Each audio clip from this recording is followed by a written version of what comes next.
Hello, Dr. Graywell. I did a bit of research and put a presentation together for you on the Sales Navigator. I think you might find it interesting and insightful.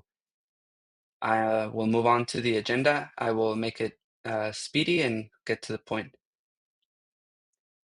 So in the agenda, we cover an introduction, analysis intro, two profile interviews, mental models, and a description on what the potential gains from the analysis can be, and then actionable items.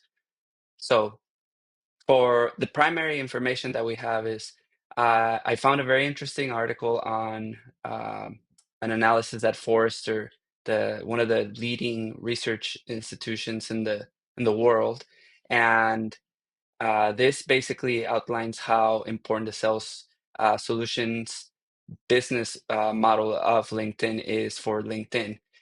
Just premium subscriptions alone had an increase of 1.7 billion in 2024, but there's been a steady increase every year, 13% in 2022 from premium, just from premium subscriptions. Right now, they're both tied together, if I'm not mistaken, and there's been growing revenue every year. It seems like. So there's three essential users for the Sales Navigator, and I made a description here of the potential three of them. We have executives, we have heads, in this case, chief financial officers or people that are really running the finance teams for a variety of companies throughout the world, and the common sales consultant representative that wants to keep track of their leads. So they're all very important, and they're essentially located from this review on Forrester all throughout the world, primarily coming from Europe, Latin America, and the United States. Here I get a little bit into the nitty-gritty of like what the frustrations are. So for Dominic, he wants to use the platform. One of the frustrations is that he wants to use the platform for creating business sales workflow and streamlining his CRM with this company. Because from the research and two other articles that I found through Forrester and an additional two that I added as links on the last page of this slide deck, it basically says that people are trying to integrate sales solutions and they found them through the Sales Navigator, but the Sales Navigator seems to have a lot of friction areas. It's convoluted, it's complex, and there's quite a bit of pitfalls that I will describe in like the following slides. That's just one of the examples of the user flows. And then the other friction points here are outlined with Lucas and Amanda, as well as some other additional information that can be useful. So outlining some of the mental models here, I made a diagram of the potential reasons of why people visit the Sales Navigator or why they might find it useful. Primarily, the four essential pillars topics here are creating a persona of their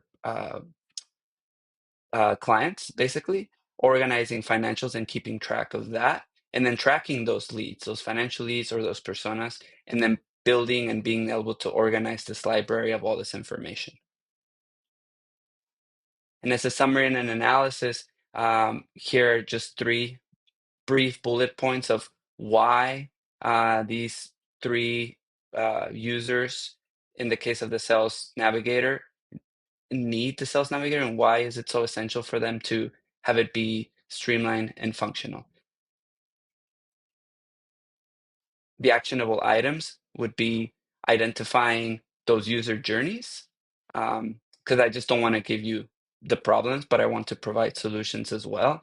And that would be through identifying the user flows, uh, indicating what the mental models are, and identifying what those friction points are, utilizing heuristics from Nielsen Norman, UX laws, and a variety of other mixed methods to get granular, providing those solutions and implementing them through a design, prototype, or a minimal viable product, and then testing it.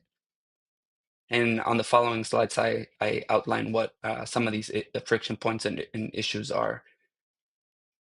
So I will provide the slides so you can zoom in on some of these examples, because from a pulled away view, it's a little bit hard to see. But I identified some of the issues with, as I mentioned, some UX laws and Nielsen-Norman heuristics, and just basically some common sense. But on the first one, the user, and this is one of the essential issues here, is that the user has complication with control and freedom, because they don't know exactly where to go or when to start going from left to right. The aesthetic, uh, we want to have a minimalist aesthetic and design. I know that this is a legacy product, or I'm pretty sure it is. I can attest that for sure, but it seems like it might be, from what I've noticed in the development of LinkedIn. And so that is one of the other issues there that I noticed, that it's just a bit, there's just too much information. On the third one from the top, from left to right, there's a variety of panels. The von Restock effect indicates that an isolated item is much more noticeable, but here, because of the color palette and not a clear indication of it, it gets missed. On the bottom one, the Segurnik effect indicates, or would indicate in this case, the lack of, that there is nothing telling you what's left to be done or what should be done. Moving on, we have visibility of system status with Nielsen-Norman, and that is a good indication of what should be happening, but it's lost throughout the steps of this process. And on the far right, Miller's Law, we only have the ability to remember about 5 to 7 items in our working memory, more like 5 according to the law. So here are some indications on the persona user flow. On the next one, um, so going from left to right, as I mentioned from the top, Jacob's law is the ability to remember what's familiar, and people are familiar with how other websites work. This one uh, seems to work very different to how people are using maybe applications now, and how easy it can be to find solutions. So this is a very powerful tool, and I feel like it's getting lost, even though it's generating revenue, but it could be a million times better, I believe. Um, the next screen, filtering systems, is intuitive, but you also don't know at what point you should be using it, and there's no clear guidance indication of it. So this could be very helpful and beneficial for this product. Uh, the search bar on the following right is not in the same grouping as what is on the left, and that definitely threw me off, and that applies to the law of proximity.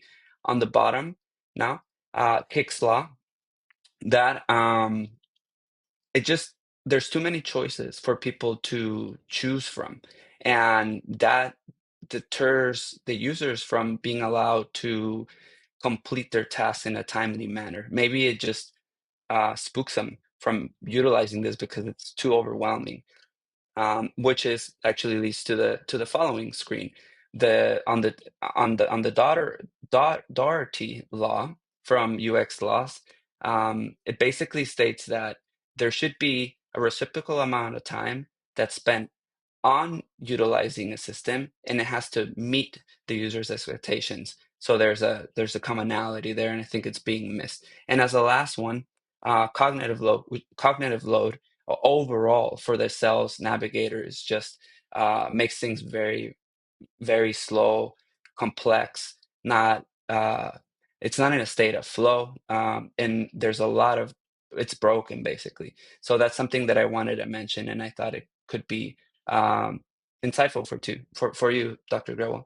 And as a solutions page, I'm including on the following one, potential opportunities for addressing this, because it's a missed revenue stream, and I'll let you know why. So, but before that, there's 3 links on the bottom left that outline where I got some of this information from. One of them is linked from LinkedIn.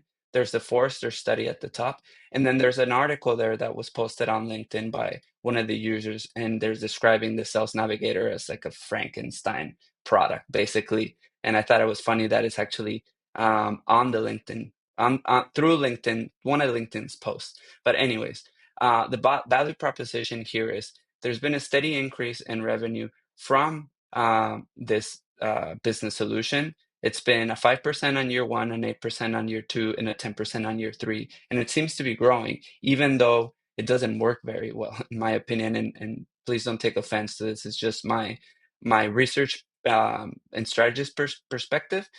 And what blows my mind is that there's a 20%, there's been a 20% increase notice from the people that expressed an interest in the Sales Navigator and using it primarily from the Forrester study in Europe and Latin America. And they noticed that over 3 years' time, there's been a 312% return on investment, even though the tool is not properly functioning. So here's my pitch. Um, Premium memberships is one of the main revenue streams from LinkedIn. There's the free option of it. I've never personally found premium membership to be that beneficial to me unless I wanted to be able to reach out to people or I wanted to see who has looked at my profile and um, and then I don't know, the metrics don't really do that much for me. So I feel like there's a missed opportunity on the Sales Navigator because people go in and out of premium membership, but it seems like from this Forrester study that people really need a tool like the Sales Navigator for their business needs, which means that or translates to if they're in need of this tool and they're still using it, even though it's not streamlined and it's not user friendly. Imagine what it could do if it was actually working. People wouldn't drop in and drop off out of membership because this is actually a need for companies, and it's a necessary tool for them being able to employ their staff, for the company growth, for being successful, and for a variety of other reasons that they might have. But so that's my input. If you have further questions that you would like to know on this research that I did, I would be happy to answer them. I did spend uh, a few hours, probably about 3, 4 hours on this, so I don't want to just go into it blind and just basically talk out from the air without having done some research to express um, why it's not working and having some foundation to it. So, uh, to end this, I feel like it would be worth pursuing um, streamlining and investing some time and allocating a budget to make the Sales Navigator better because you can actually separate these two options of premium membership and Sales Navigator, drop the price a bit on premium membership, which would allow people to stay on premium membership without wanting to drop off because it's too expensive, but shift the revenue stream from individuals to companies through pushing out a really good product, which is the Sales Navigator that people actually really, really depend on. I hope that's helpful. Thank you and have a great day. And I will provide the slide deck for you as well.